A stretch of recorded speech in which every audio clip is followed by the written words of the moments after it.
अस्सलाम गाइस, आज की इस वीडियो के अंदर हम लोग डिस्कस करने जा रहे हैं एक्सरसाइज नंबर 1.4 सेकंड ईयर की।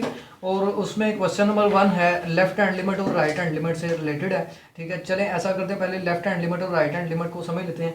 ये आपकी आप लोग इस तरह से अगर रियल लाइन ड्रा करें जिसमें दरमियान में ज़ीरो हो, तो लेफ्ट साइड पे आपको पता है कि सारे के सारे इंटीजर्स को हम नेगेटिवली कंसीडर करते हैं, -3 -4 so and so on minus infinity तक। इसी तरह से आप अगर राइट हैंड साइड पे अगर इंटीजर्स को मेजर करना शुरू करें स्केल वाइज, डिवीजन वाइज, तो आप क्या करेंगे, इसे मेजर करेंगे 1 2 3 4 5 6 so and so on positive of infinity तक।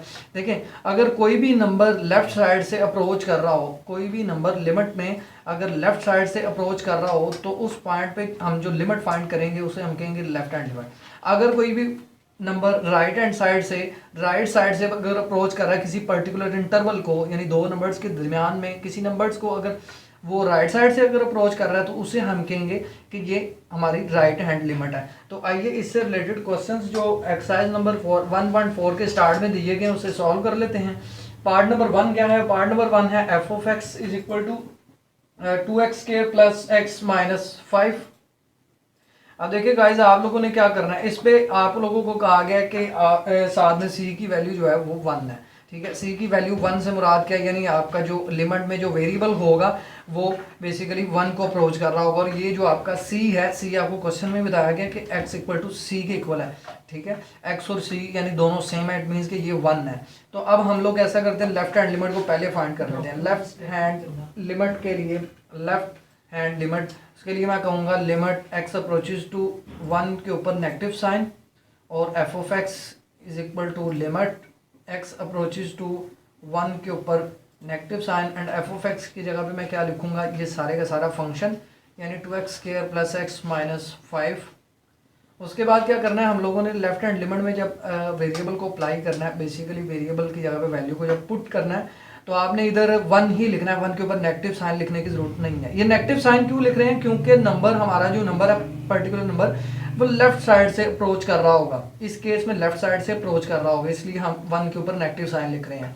प्लस x की जगह पे मैंने लिखा 1 अगेन माइनस 5। अब ये क्या आएगा जी, 2 × 1 2 प्लस 1 माइनस 5 यानी -2 आएगा। ये 3 माइनस 5 यानी -2 आपको मिलने वाला है। ये आ गई लेफ्ट हैंड लिमिट। इसी तरह से अगर हम राइट हैंड लिमिट फाइंड करें, तो राइट हैंड लिमिट आएगी limit x approaches to plus 1 यानी 1 के ऊपर positive sign of f of x is equal to, हम कह देंगे लिमिट x अप्रोचेज टू 1 के ऊपर again positive sign of f of x। और अब आप देख सकते हैं कि f ऑफ x की जगह पे हमने सेम फंक्शन को पुट करना है, और वो फंक्शन क्या है, 2x² plus x minus 5।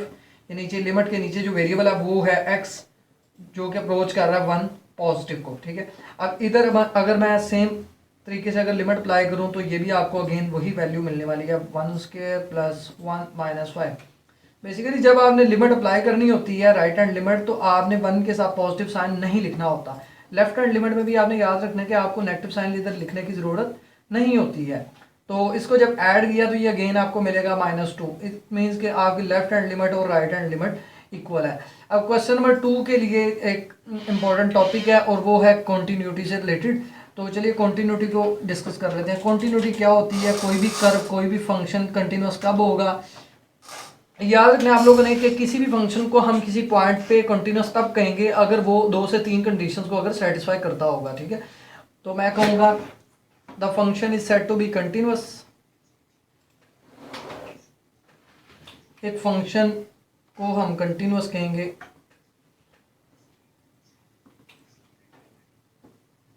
Eight any point x equal to a, अगर उसमें फर्स्ट कंडीशन क्या है कि अगर तो उसकी फंक्शनल वैल्यू एग्जिस्ट कर रही हो, फंक्शनल वैल्यू एग्जिस्ट कर रही हो। अब फंक्शनल वैल्यू क्या होती है? फंक्शनल वैल्यू आपने याद रखना है, क्वेश्चन में आपको जो इक्वल टू साइन के सामने, इक्वल साइन के सामने जो आपको फंक्शन नजर आएगा वो आपकी फंक्शनल वैल्यू आपको रिटर्न करेगा।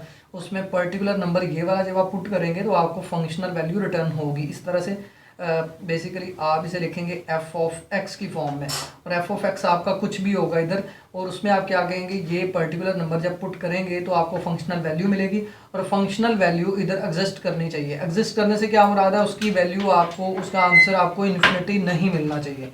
यानी इन्फिनिट टर्म्स आपको नहीं मिलनी चाहिए। सेकंड कंडीशन क्या है? सेकंड कंडीशन है कि आपकी जो लेफ्ट हैंड लिमिट है, लेफ्ट हैंड लिमिट वो शुड बी इक्वल टू होनी चाहिए राइट हैंड लिमिट के। इस तरह से मैं इधर सपोज कर रहा हूँ, सपोज ये ए नंबर है, इधर भी ए कंसिडर कर लेते हैं, a negative and a positive as it is, और ये एफ ऑफ एक्स हमने लिखा। मेरे कहने का मतलब था कि लेफ्ट और राइट लिमिट दोनों जब सेम होंगी तो तब इसकी सेकंड कंडीशन सेटिस्फाई होगी, यानी इसकी जो लिमिटिंग वैल्यू है वो एग्जिस्ट कर रही होगी। लिमिटिंग वैल्यू बेसिकली एग्जिस्ट कर रही होती है इधर। अब देखिए किसी भी फंक्शन के कंटिन्यूस होने से क्या मुराद होता है, कंटिन्यूटी से क्या मुराद होता है। मिसाल के तौर पे मैं इधर अगर इसको एक्सप्लेन करना चाहूँ तो ये आप देख सकते हैं ग्राफ के अंदर मैं एक्स एक्सिस और वाई एक्सिस के अलोंग इस मिसाल के तौर पे मैं एक कर्व ले रहा हूँ इस तरह से। अगर ये कर्व है, ये आप लोग जब आप इसको फॉलो करेंगे तो आप लोगों ने याद रखना है कि जब आप बात कर रहे होंगे लिमिटिंग वैल्यू की, और उसमें भी जब आप लेफ्ट हैंड लिमिट की बात कर रहे होंगे तो आपकी जो कर्व है वो बेसिकली निचली साइड पे होगी, यानी डाउन साइड पे जा रही होगी। जैसे ही आप बात करेंगे फंक्शनल वैल्यू की, यानी एक ऐसी वैल्यू भी होती है जहाँ पे आपकी जो कर्व है, आपका जो फंक्शन है वो पैरेलल टू एक्स एक्सिस होता है। यहाँ पे पैरेलल टू एक्स एक्सिस जब होगा तो तब हम कहेंगे कि इस पॉइंट पे जो वैल्यू हमें मिल रही है वो हमारी फंक्शनल वैल्यू है, और जो नीचे जाते हुए जो वैल्यू मिल रही होती है वो आप लोगों को पता है कि वो लिमिटिंग वैल्यू होती है। लिमिटिंग में भी लेफ्ट हैंड लिमिट होगी, तो आपने इधर कहना है कि left hand limit this should be equal to right hand limit, ठीक है, राइट हैंड लिमिट। अब राइट हैंड लिमिट में क्या होगा कि कर्व आगे ऊपर की तरफ मूव कर रही होगी इस तरह से, यानी आपको जो वैल्यूज मिल रही होंगी वो आपको पॉजिटिव वैल्यूज मिल रही होंगी, कर्व में इंक्रीज आ रहा होगा, इंक्रीमेंट आ रहा होगा, और इधर कर्व में डिक्रीमेंट आ रहा होगा। अब थर्ड कंडीशन क्या है? थर्ड कंडीशन ये है कि आपकी जो फंक्शनल वैल्यू है इधर, फंक्शनल वैल्यू ये इक्वल टू होनी चाहिए अपनी लिमिटिंग वैल्यू के। ये लिमिटिंग वैल्यू क्या है? लेफ्ट हैंड लिमिट और right hand limit. It means के फंक्शनल और लिमिटिंग वैल्यू, ये तीनों वैल्यूज अगर सेम होंगी तो तब हम कहेंगे कि फंक्शन हमारा कंटिन्यूस है, यानी ये जो फंक्शन की कर्व है, इस तरीके से जो कर्व ड्रा की जाती है किसी भी फंक्शन की, किसी भी तरह से हो सकती है, एक्स वाई के दरमियान हो सकती है, एक्स नेगेटिव एक्स पॉजिटिव के दरमियान हो सकती है, नेगेटिव पॉजिटिव के दरमियान हो सकती है, इस तरह से कहीं भी आपकी अगर कर्व लाइक कर रही है तो वो टूटनी नहीं चाहिए। डिसकंटिन्यूस से मुराद होगा इधर से ब्रेक हो रही है, या इधर से ब्रेक हो रही है, या इधर से ब्रेक हो रही है, ठीक है। और कंटिन्यूटी से मुराद क्या होता है कि वो कंटिन्यूसली इस तरह से चलती जा रही होती है। अब मैं बता रहा हूँ कि कर्व किसी भी तरीके की हो सकती है, वो नीचे से ऊपर भी हो सकती है, हाइपरबोला पैराबोला की फॉर्म में भी कर्व हो सकती है। तो ले गाइस, ये था कॉन्सेप्ट कंटिन्यूटी का। इससे रिलेटेड जो एग्जांपल था वो हम नेक्स्ट वीडियोस के अंदर सॉल्व करेंगे। तब तक के लिए मुझे इजाज़त दीजिएगा। Stay blessed, stay inspire and love you all.